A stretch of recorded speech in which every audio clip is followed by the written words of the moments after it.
seconds. And well, I'll just have to put this on Facebook later and perhaps even LinkedIn. And a few places.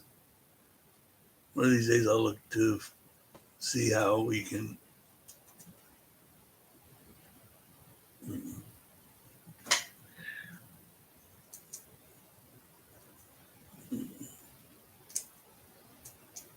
that's better.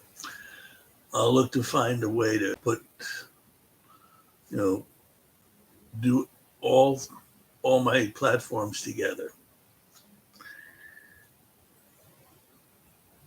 Anyway, let's go for it.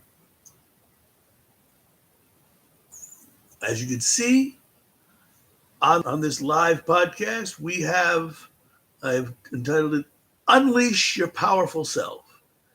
And quite frankly, every one of us is infinitely powerful in one way or another. Makes no difference if you have a disability, an illness, a little emotional issue or a mental issue. There's always something that you can tap into to show that you're infinitely powerful. How do I know this? Very, very simple. There are people out there that have overcome incredible odds. I mean, Franklin Delano Roosevelt was president of the United States and he had polio. We have other people that have overcome incredible odds. In fact, there's this one woman who was abandoned as a child in the middle of a street in someplace in Europe with no legs, and this very, very nice older couple in someplace in Illinois, I think on the outskirts of Chicago, took her in, adopted her, and raised her as their own daughter. And the only rule they had in the house for her was there's no such thing as can't. And you know something? Can't shouldn't exist in anybody's vocabulary. She had excelled academically, but she also did very well. Even though she had no legs, she was very good in sports in high school. Basketball, yes, she had to do it from a wheelchair. And baseball, same thing. She didn't use a wheelchair. She just used her arms and ran the bases that way. But she grew up to be an international, get this, a gymnast.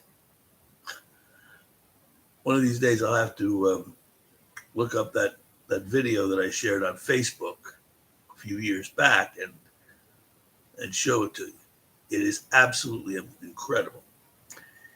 And what's even more fascinating is the fact that later on she learned that she had a twin sister with all her limbs, and guess what? She too was a gymnast. Amazing stuff. You can't make this up. Now, why am I talking about such, there's so many stories of people who literally overcome all kinds of odds and do amazing and achieve amazing results.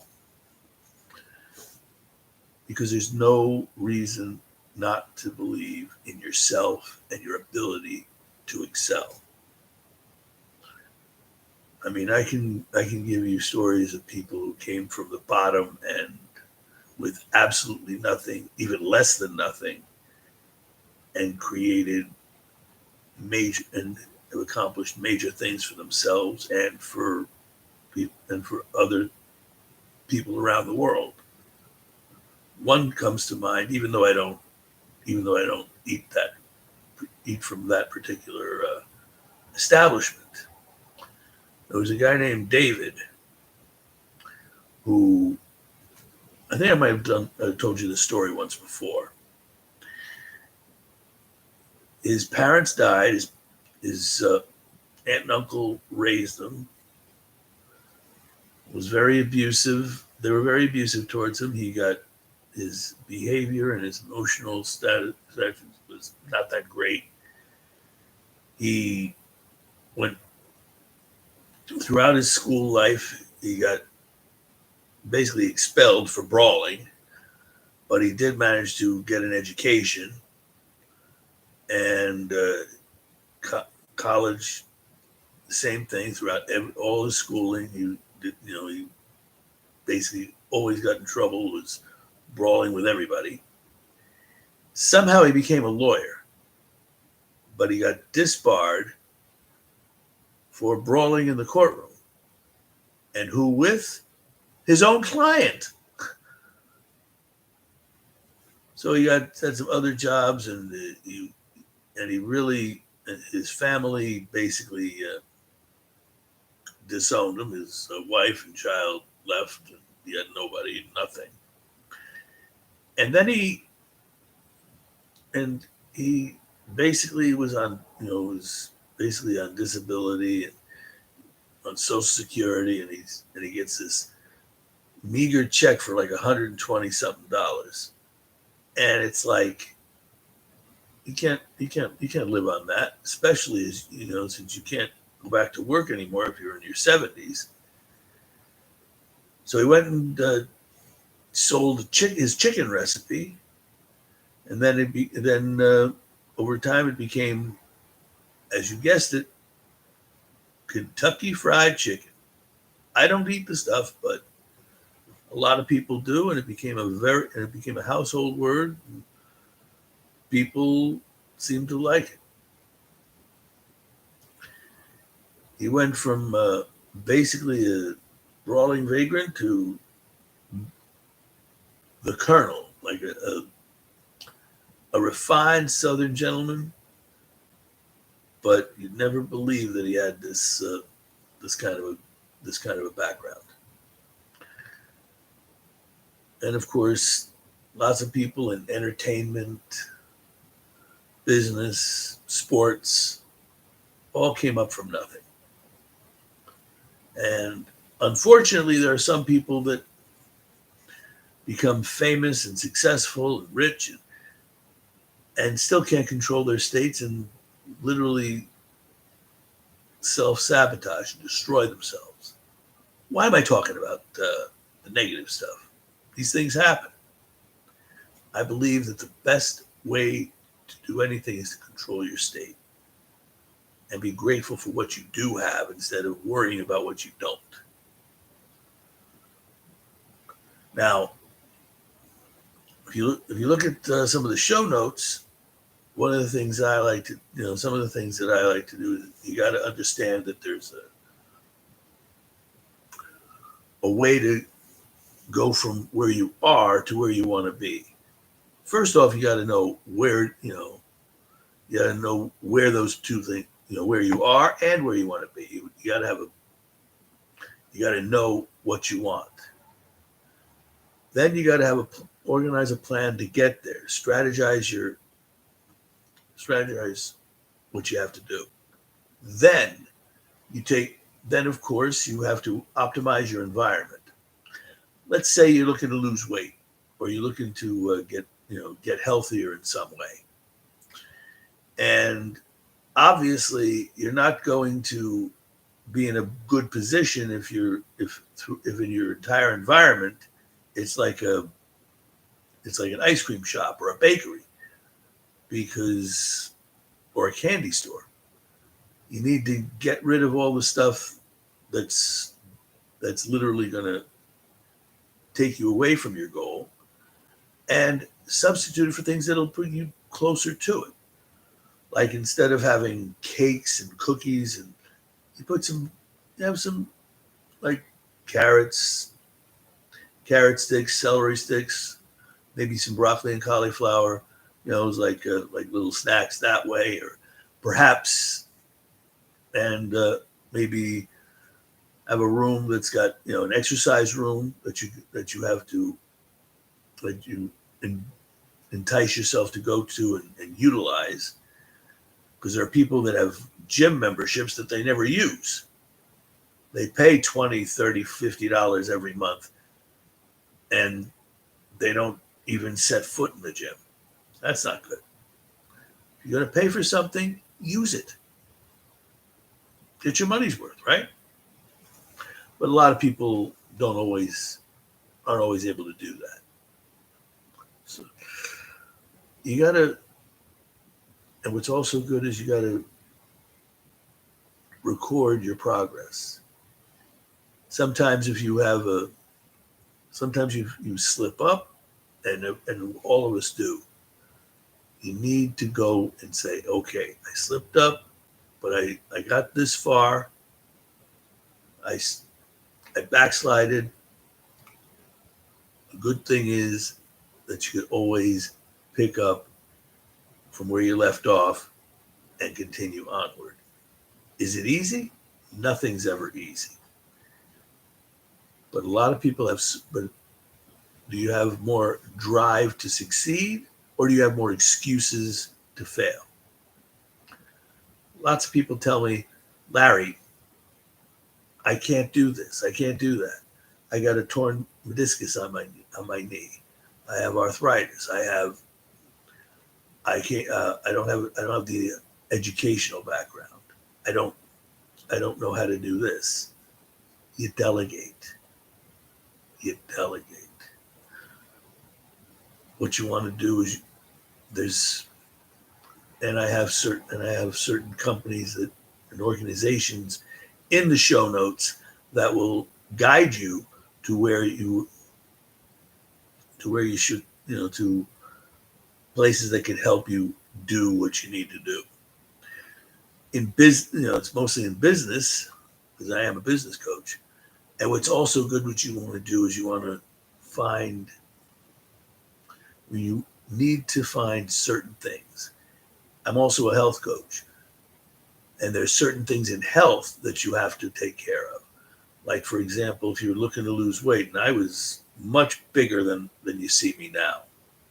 If you look at my profile on Facebook, you'll see that there's pictures of me when I was like really, really big. And I was able to lose like 40, 50 pounds in a 6-month period, which is amazing in itself. But what's really amazing is that, sometimes you have a plateau and you stop. What you got to do is keep trying and find out what you're doing and what's working and what's not working. And don't listen to the naysayers. Actually, sometimes the naysayers can be beneficial. I have a joke that says, I love horseback riding because I'm always on top of the naysayers. Anywho, you probably saw me on HBO in that documentary about telemarketers. And yes, a while back I had taken a job as a telemarketer because I was in a different state of life, different stage of life, and I wasn't doing what I wanted to do. But now, as you can see, I'm doing much better. I'm living in a nice house. I'm recently married, as you can see by this, and I have a wonderful wife. And I constantly looking to improve not only my podcasts here, but also the lives of my clients. Now, if you like what you're seeing so far, and you want to learn more about my program, But my coaching, by all means, shoot me give me a like, give me of course, hit the subscribe button. This way you'll learn more about other things that come up, other content that I have. One of the other things about, now, of course, I left off at optimizing your environment. What else do you have to do? Well, you have to make sure that you understand your inner game. In other words, clear your mind of a lot of the stuff that's holding you back. Most things that hold us back from the things that we know we should be doing isn't so much physical, but mental. We're always, we always are afraid of one thing or another. Doing the right thing that's going to keep us, that's going to propel us to the next level can be scary because it requires a certain amount of change. Like I say, you need, and sometimes you can't be afraid of change because change is the only constant in the universe. Things are always changing. I mean, come on. Back when I was growing up, there was no such thing as cell phones. We had a phone was just something you plug into the wall, either with a wire or just hanging on the wall, and you have to either dial, either push buttons or do a rotary circle, and that's what a phone was. And you had to, and if you were out on the road, you had to look for a place that had a payphone, one of those coin boxes that you could make a phone call from there. Now, phone booths are pretty rare. Payphones are extremely rare because most of us have phones that we just put in our pocket and make our calls that way. And that's a great thing. I mean, I'm a very big fan of technology, but sometimes technology can give us, can make us lazy and keep us from doing other things that we know we should be doing. You can play video games, and I play games on my phone too. Almost everybody does. There's nothing wrong with that. But you want to make sure that you also get up, get out, and actually do other things. Be a part of the community. Sometimes I think that the technology that we have has made us more reclusive, and that's not good. So what I'm saying here is very, very simple. Go for it. Take the time. And by the way, I'm going to be having I'm going to be getting an executive producer that's going to help me do these podcasts and bring in people to come on the chat. So if there's so later on, if things develop and you have people giving us, that want to come in and, shall we say, want to ask a question, I'll be able to answer those questions. Like, what do you do if you're so inundated in your business life, or how do you take care of your health without without it being costing you too much out of your business or other parts of your life? It's very simple. You sometimes have to delegate. And as I said, in the show notes, there's a couple of companies that you're going to have that are going to be very, very helpful in the area of delegation. In fact, there's a company called Hello Cells that's going to also be promoting at some point. They do they do a lot of things for us. But another thing that we want to do is but I want you to also, if you're having health issues, or maybe you want to, maybe you feel you, if you want to donate an organ or something like that, there's a link in the show notes that'll where there's an organization that will actually be very good in helping you get, as far as organ donations. If you want to contribute to the to the organization itself, it is tax deductible. I'm not like I say, it's something that I've always found very, very good, and it's a fine organization, and I think it's something you would like. By all means, check out the links in the show notes, and more importantly, if you like what you're hearing now, and if you like what you see in the in this podcast, I'm going to try to do one every week rather than have a year go by and not do anything. Then we'll have something really special to do. All right. So remember, unleash your powerful self. Stay focused, stay strong, stay powerful. Take care.